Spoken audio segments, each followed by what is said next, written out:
Alô, bom dia, boa tarde, boa noite. Não sei que hora que você está aí na sua casa, mas eu estou aqui no Pelourinho, bairro de Salvador, na Bahia, galera. Aqui Canadense, História é Vida, com o Zavo Lima. Roda a vinheta!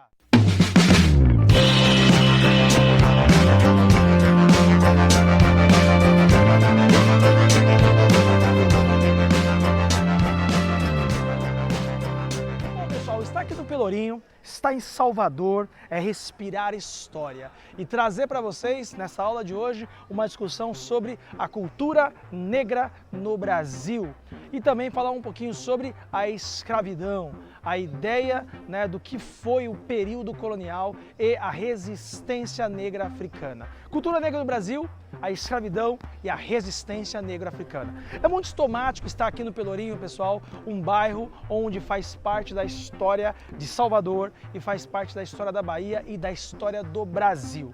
Nós sabemos, isso tem a aula, nós temos aula aqui, lá no Centro Histórico de Salvador, falando sobre os governos gerais. Quando Tomé de Souza vem para cá, em 1549, com a fundação de Salvador, a primeira capital do Brasil, no caso, o Brasil fazendo parte da estrutura administrativa de Portugal, é iniciado o processo da escravização de negros africanos. Os primeiros negros africanos é trazido ao Brasil com a chegada de Tomé de Souza. A gente tem a ideia de que a escravidão ela é um dos marcos históricos da sociedade brasileira e fez parte durante séculos, entre 1550 até 1888, com a abolição da escravidão, nós tivemos então uma série de relações históricas e econômicas com a escravidão. Temos o período açucareiro, onde a gente tem aí a grande leva de escravos vindo, principalmente para a região aqui do Recôncavo Baiano, entre Salvador até a região de Recife, onde você tem então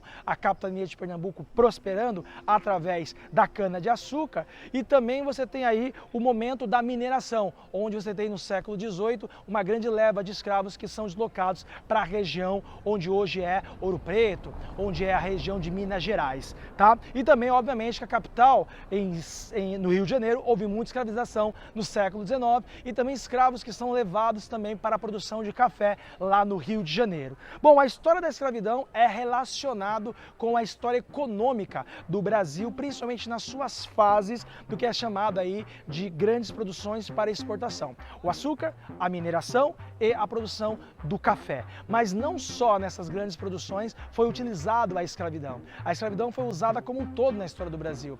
Foi usada também em todas as áreas onde havia aí a utilização desses negros escravos. E nem sempre o negro escravo, ele é visto, ou negro escravizado, o africano escravizado, ele é visto como um homem sem nenhum tipo, ou mulher sem nenhum tipo de humanização. Pelo contrário, a gente coloca eles como trabalhadores escravizados, mas óbvio que com eles vieram a cultura da resistência. A resistência à escravidão é algo muito conhecido na história do Brasil.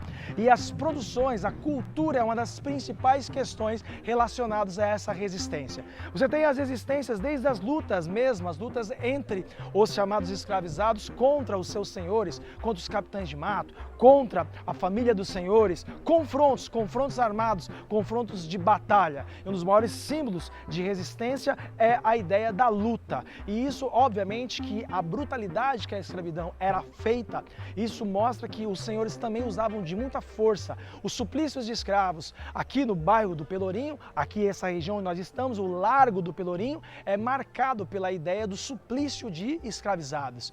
Isso mostra que ao mesmo tempo que havia resistência dos escravizados, havia a força utilizada para poder então, maltratar não só o corpo como a mente desses escravos. A gente tem a ideia de que a religião cristã católica, ela foi preponderante na feitura, principalmente quando você vê os catequistas, os catequizadores lá, os jesuítas, e a lógica de que o Brasil cristão católico impõe a sua religião, mas os negros eram vistos como desalmados pela lógica cristã.